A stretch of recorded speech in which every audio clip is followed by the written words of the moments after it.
Hello students, আমি Moumita ma'am. আশা করি তোমরা সকলে খুব ভালো আছো। Welcome back to our channel. তো আশা করব তোমাদের এতদিনের সমস্ত পরীক্ষায় তোমরা কমন পেয়েছো, তোমাদের এক্সাম ভালো হয়েছে। তোমাদের থেকে কিন্তু আমরা ভালো ফিডব্যাক পেয়েছি। তো কালকে তোমাদের লাস্ট এক্সাম এএসসি কম্পালসারি ইংলিশের। তোমাদের এর আগে দুটো ভিডিও তোমরা অলরেডি দেখেছো, বিকি স্যার দিয়েছে। তো আজকে আমি তোমাদের যে বাকি যে তোমাদের দুটো টপিক আছে, দ্য প্রোগ্রেস আর হচ্ছে the rising of the moon, তো এই দুটো কিন্তু আমি আলোচনা করব, ঠিক আছে? তো আজকে মানে এই ভিডিওটায় আমি তোমাদের দ্য প্রোগ্রেস থেকে ইম্পর্টেন্ট কোয়েশ্চেনগুলো নিয়ে আলোচনা করব। তোমাদের অলরেডি কিন্তু আমি এর আগে বলেইছিলাম কি কি পড়তে হবে, বাট সেখান থেকে কয়েকটা তোমাদের আমি বেছে বেছে আলোচনা করে দেব। তোমাদের একটা কমন কোয়েশ্চেন আমি বলি যে তোমরা অনেকেই বলছো যে ম্যাম ইউনিট 1 থেকে যে কোনো একটা, ইউনিট 2 থেকে যে কোনো একটা পড়লে হবে কিনা, তাই তো? আচ্ছা, এক্ষেত্রে তোমাদের আমি বলে রাখি যে ইউনিট 1 থেকে তোমাদের 6টা কোয়েশ্চেন দেবে, 3টা লিখতে হবে, এবং ইউনিট 2 তে তোমাদের সেম। এবার তোমরা হয়তো অনেকে ভাবছো যে যে কোনো একটা পড়লে তোমরা লিখে দিয়ে আসতে পারবে, যেহেতু তোমাদের আর কি অল্টার করে দেবে। তো আমি তোমাদের বলবো যে হ্যাঁ, তোমরা যে কোনো একটা খুব ভালো করে পড়ে রাখবে। যদি তোমাদের হাতে সময় খুব কম থাকে, অবশ্যই সময় তোমাদের কমই আছে, কারণ তোমাদের কালকে এক্সাম। তো তোমরা যে কোনো মানে ইউনিট 1 থেকে যে কোনো একটা, ইউনিট 2 থেকে যে কোনো একটা টপিক তোমরা খুব ভালো করে পড়ে রাখবে, যাতে যে ওখান থেকে যে কোনো কোয়েশ্চেন আসলে তোমরা পারবে, ঠিক আছে?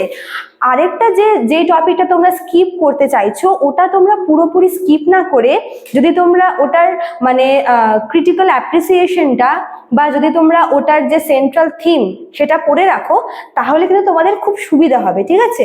আর আমি বলবো যে এমনও তো স্কিপ করার মতো কিছু নেই, কারণ না চারটা তোমাদের মাত্র টপিক আছে, তোমরা চাইলেই কিন্তু পড়তে পারো।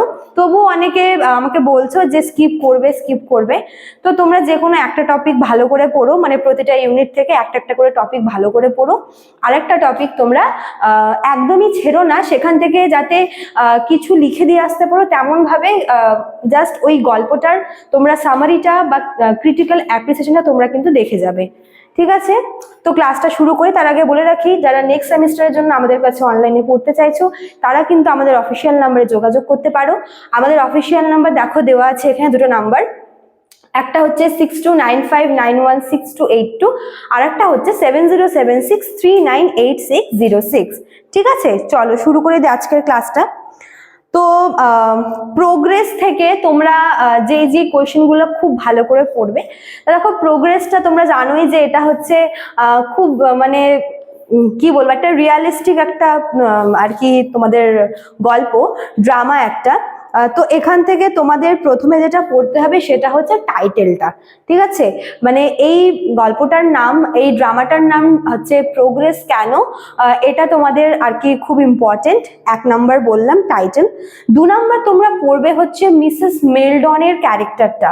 মিসেস মেলডনের ক্যারেক্টারটা তোমরা পড়বে। এখানে তোমরা মিসেস মেলডনকে মানে তার যে পরিচয়টা দুভাবে, যে সে হচ্ছে মানে মিস্টার হচ্ছে হেনরি কুরির বোন, আর হচ্ছে এডির মা, সে হিসাবে তার পরিচয় দেবে। দেন তোমরা হচ্ছে তার যে নেচার সেটা লিখবে, এবং এই যে ওয়ার বা যুদ্ধ, এই যুদ্ধের প্রতি তার মানে ওপিনিয়নটা কি, যুদ্ধ নিয়ে তার মতামতটা কি, বা যুদ্ধকে তিনি কিভাবে দেখেন, এটাও তোমরা কিন্তু লিখতে পারো তার ক্যারেক্টার আসলে, ঠিক আছে? ভীষণ ইম্পর্টেন্ট আর কি মিসেস মেলডনের রোলটা। কোয়েশ্চেন নাম্বার 3 হচ্ছে তোমরা হেনরি কুরির রোলটা পড়বে। হেনরি কুরির রোলটা পড়তে গিয়ে তোমরা এখানে হেনরি কুরিকে মানে তোমরা এখানে কি কি অ্যাড করবে বলে দিচ্ছি। এখানে দেখো হেনরি কুরির যে নেচার, মানে তিনি কেমন একজন লোভী স্বার্থপর একজন মানুষ ছিলেন, প্লাস এখানে হচ্ছে মানে তার তিনি ভীষণ হচ্ছে মানে হিউম্যানিটি তার মধ্যে ছিল না, ঠিক আছে? তো হিউম্যানিটির প্রতি তার যে ওপিনিয়ন, একটা কোয়েশ্চেন আমি এখানে দিয়েছিলাম যে হিউম্যানিটির প্রতি হেনরি কুরির আর কি ওপিনিয়নটা কি। তো এটা তোমরা আলাদা করে না পড়লেও চলবে, তোমরা এটা যদি আর কি যারা বই পেয়েছো তারা হয়তো বুঝতে পারবে। আর যারা বই পাওনি, মানে যারা পেইড ব্যাচে আছো, তারা কিন্তু নোটস পেয়ে গেছো এইসির গ্রুপে, এইসির ক্লাসরুমে তোমরা আছো, সেখানে তোমরা দেখতে পাবে যে ওখানে কিন্তু হেনরি কুরির রোলটা খুব সুন্দর করে দেওয়া আছে। তোমরা এখান থেকে হেনরি কুরির ক্যারেক্টারটা, তার নেচার, এবং তোমরা চাইলে হচ্ছে তার যে ইনভেনশনটা, মানে তিনি যেই আর কি ওই বানিয়েছিলেন ওই মানে ডিস্ট্রাকটিভ বমটা, ফর্মুলাটা, তোমরা কিন্তু ওটাও এখানে অ্যাড করে দিও, তাহলে তোমাদের এক্সট্রা করে পড়তে হবে না। তাহলে হেনরি কুরির ক্যারেক্টার চাইলে তোমরা তার নেচার, হিউম্যানিটির প্রতি তার ওপিনিয়ন কি, তার রিয়াকশন কি, আর সেই সাথে তার আবিষ্কার করা সেই বিধ্বংসী বোমের ফর্মুলাটা তোমরা কিন্তু ইনক্লুড করতে পারো। চলো নেক্সট কোয়েশ্চেন যেটা তোমাদের আছে ইম্পর্টেন্ট, সেটা হচ্ছে তোমাদের হচ্ছে এডি কে, ঠিক আছে, আর এডির সম্পর্কে কিছু তোমাদের লিখতে হবে। হু ওয়াজ এডি, ওর সাথেই আছে right few lines about him and how he died. মানে এখানে তোমাকে এডির পরিচয় দিতে হবে যে এডি কে, আর এডির ব্যাপারে কিছু লিখতে, এবং এডি কিভাবে মারা যায়। তোমরা জানো যে এডি একজন সোলজার ছিল। এটা বেসিক্যালি ফার্স্ট ওয়ার্ল্ড ওয়ারের প্রেক্ষাপটে লেখা হয়েছে। তো সেই সময় এডি একজন সোলজার ছিল, সে যুদ্ধ করতে যায় এবং সেখানে সে অনেক স্ট্রাগল করার পর ফাইনালি সে মারা যায়। এবং তার মার কাছে মানে মিসেস মেলডনের কাছে তার এই ডেথ নিউজটা অনেক পরে কিন্তু আসে, ঠিক আছে। তো এডির ব্যাপারে আমরা এতটুকু জানি, তো এটা তোমাদের লিখতে হবে। আচ্ছা নেক্সট কোয়েশ্চেন তোমরা লিখবে হচ্ছে one act play, progress as a one act play. One act play বা একাঙ্কি নাটক হিসেবে প্রোগ্রেসকে তোমাদের আর কি বর্ণনা করতে হবে। আচ্ছা নেক্সট তোমরা হচ্ছে এখান থেকে তোমরা পড়বে হচ্ছে এটা তোমরা পড়বে যে conflicts between Mrs Meldon and professor Curie. দেখো ওই বমটা আবিষ্কার করার পরে সব থেকে বেশি তার প্রতিবাদ করেছিল হচ্ছে মিসেস মেলডন, মানে হেনরি কুরির ওয়াইফ, সরি সিস্টার, ঠিক আছে।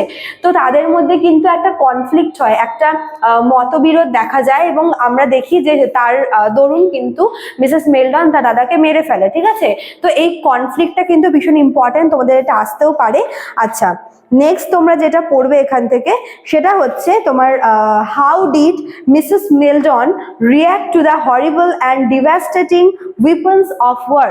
যখন মিসেস মেলডন জানতে পারে যে তার দাদা এরকম একটা বিধ্বংসী একটা বোম তৈরি করেছে, ইনভেন্ট করেছে, তো এটা শুনে মিসেস মেলডনের রিয়াকশন কি হয়েছিল এটা তোমরা কিন্তু পড়ে রাখবে, ঠিক আছে। তো মোটামুটি এই কয়টা কোয়েশ্চেন পড়লেই তোমাদের কিন্তু প্রোগ্রেস থেকে একদম তোমরা কমন পেয়ে যাবে। মানে যেই মেন কোয়েশ্চেনগুলো তোমাদের পড়তে হবে তোমাদের আমি সব বলে দিলাম। তো আশা করবো তোমরা এগুলো খুব ভালো করে পড়বে, ঠিক আছে।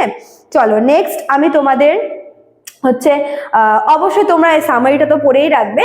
তো নেক্সট ক্লাসে আমি তোমাদের রাইজিং অফ দ্য মুন থেকে কয়েকটা ইম্পর্টেন্ট কোয়েশ্চেন নিয়ে বলে দেবো। তো আজকে এতটুকুই থাকলো, দেখা হচ্ছে নেক্সট ক্লাসে। Thank you.